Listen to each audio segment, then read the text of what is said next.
ထိုင်းရမြမှာများလာမင်္ဂလာပါနော်မကြခင်မှာထိုင်းအစိုးရကအလောက်သမားလိုအပ်ချက်အရပတ်တွေဖွင့်ပေးတော့မယ်နော်လောက်သမားလိုအပ်ချက်အရပတ်တွေဖွင့်ပေးတော့မှကိုတော့ကြိုးဆိုတယ်ပေါ့ဘာဖြစ်လဲဆိုတော့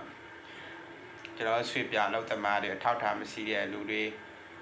အလောက်လက်မဲ့ရှိနေတဲ့အလောက်လက်မဲ့ဖြစ်နေတဲ့ကျွန်တော်နိုင်ငံသားတွေတရားမဝင်သည်တရားမဝင်ရောက်လာသည်ဖြစ်စေဝင်ရောက်လာသည်ဖြစ်စေတရားမအထောက်ထားသေသွားတာလို့မျိုးပေါ့အထောက်ထား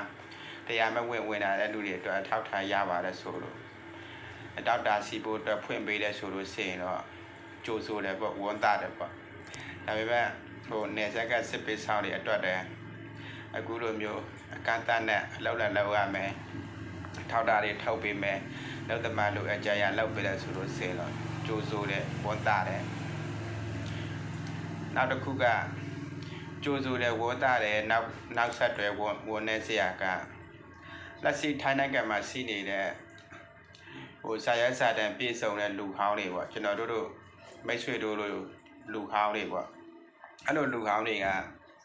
စက်ရုံတွေမှာနေတာတဲ့နှစ်တွေကြာလာပြီဟုတ်လားတချို့တွေကြာတော့တယ်ဝင်လာ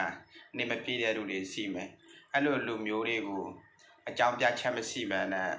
အလောက်ထောက်တာမျိုးတွေကခက်ဆက်စိတ်ဖြစ်လာတယ်အဲ့လိုမျိုးကြာလာမဖြစ်သေးဘူးပေါ့ဘာလို့မဖြစ်သေးလဲဆိုတော့အစိုးရကအလောက်သမားလိုအကြရပတ်တွေဖွင့်ပေးမယ်ဆိုပြီးတော့အဲ့လိုမျိုးခက်ဆက်စိတ်တွေစက်ရုံကလူတွေထောက်လာတယ်ဆိုတော့အဆင်ပြေဘူးပြီးခဲ့တဲ့လာကဆိုလို့အဆင်လာမပြည့်သေးပါဘူးနော်ဖြစ်ဖို့လီတော့ကုန်းမဖြစ်သွားတဲ့1500ကျော်လောက်ထုံးမှု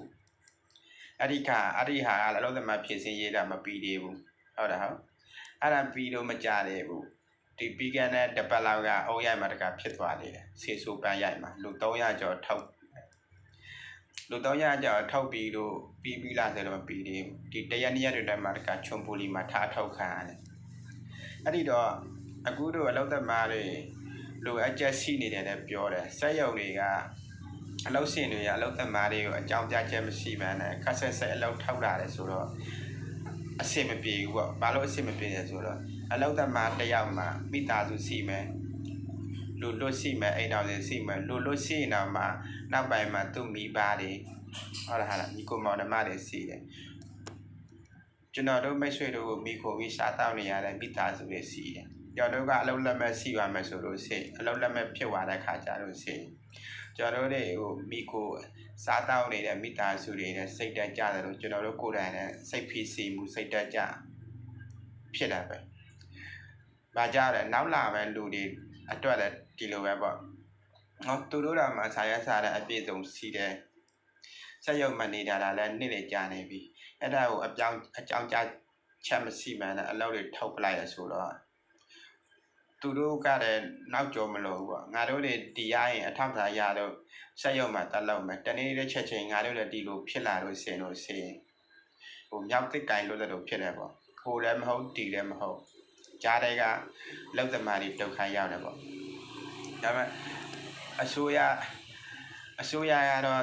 သိချင်တယ်သိမယ်မသိချင်တယ်မသိဘူးပေါ့ဒါပေမဲ့လောက်ငန်းစင်တထေးတွေကအလောက်သမားလိုအပ်ချက်ရှိတယ်ဆိုတဲ့အကြောင်းပြချက်နဲ့တထေးတွေအစိုးရကိုတင်ပြပေးမယ်အစိုးရကโอเคလောက်သမားလိုအပ်ချက်ရှိတဲ့အတွက်အထောက်တာမရှိတဲ့လူတွေကိုအထောက်တာထောက်ပေးမယ်လောက်မရှိတဲ့အလောက်လက်မဲ့လူတွေကိုအလောက်ရအောင်စီစဉ်ပေးမယ်ဆိုပြီးအစိုးရကတော့စိတ်ကောင်းနှလုံးကောင်းနဲ့ထောက်ပေးဒါပေမဲ့အောက်ခြေအလောက်ရှင်တွေကအလောက်သမားတွေကိုဖြစ်တယ်လို့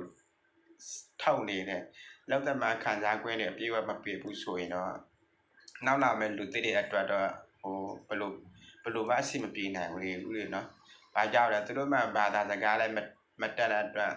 ပုံမှန်နေတို့ဒုက္ခရတို့ဒီကိုလာတယ်ဒီကိုလာပြီးတော့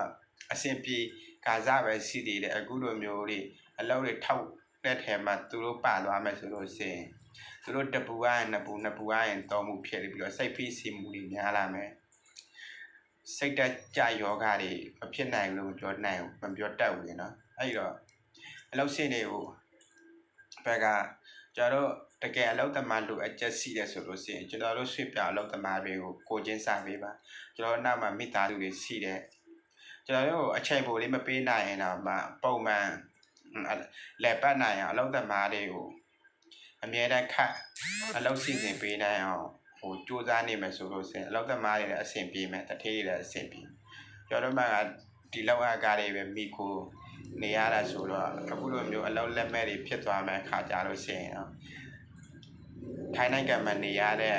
လောက်သမားတရားရဲ့စရိတ်ရတယ်နဲတာမဟုတ်ဘူးနော်တလားကိုအခမ်းဖို့ရေဖို့မီးဖို့ဘာဖို့ညဖို့စားတာကျမ်းမာရေးကအစုံစီရတယ်နော်အကုန်လုံးကဟိုအလဲကားရတဲ့ပစ္စည်းတွေမဟုတ်ဘူးဆိုတော့အဲ့ဒီတော့အလောက်သမားတွေပဲကိုလည်းတစ်ချက်လေးတော့ငှက်ကြည့်ပေးစီခြင်းတယ်အဓိကကတော့ကိုချင်းစာစိတ်တွေထားစေခြင်းတယ်ပေါ့အဲ့ဒါဆိုလို့ဆိုတော့အလောက်ဆင်ဘဲကလည်းဆင်ပြေတယ်လို့အလောက်သမားတွေပဲကလည်းဆင်ကဲတော့အလောက်ဆင်နဲ့အလောက်သမားဆိုတာကိုင်းကျုံမိကျုံကိုင်းအလောက်သမားကအလောက်ဆင်ကအတွေ့အမှန်အားလုံးကငွေပေးပြီးခိုင်းတာသူတို့ကငွေရတော့လောက်တာဆိုတော့အသိစိတ်မရှိမှန်းနဲ့ကိုင်းကျုံမိကျုံကိုင်းပြီးဆိုတော့စိတ်ကူးလေးရှိတယ်ဆိုလို့ဆိုတော့နှစ်ဦးနှစ်ဖက်လောက်အဆင်ပြေတယ်ပေါ့โอเคအဲ့ဒါလေးကိုလက်ပြောတာပေါ့နော်လောက်သမားတော်တော်များများတဲ့အခုချိန်မှာခက်ခဲကြက်တယ်နေတယ်ဆိုတာသိတယ်အားလုံးလည်းကျေးဇူးတင်တယ်ဒါရမြန်မာပြည်သားများအားလုံးလည်းကိုယ်စိတ်နဲ့စာဖြန့်ပြီးတော့လူရဆန္ဒတွေပြေဝကြပါစေလို့ဆုမွန်ကောင်းတောင်းပြီးဒီလောက်လေးပဲတင်ဆက်ပေးလိုက်ရနော်အားလုံးကျေးဇူးတင်ပါတယ်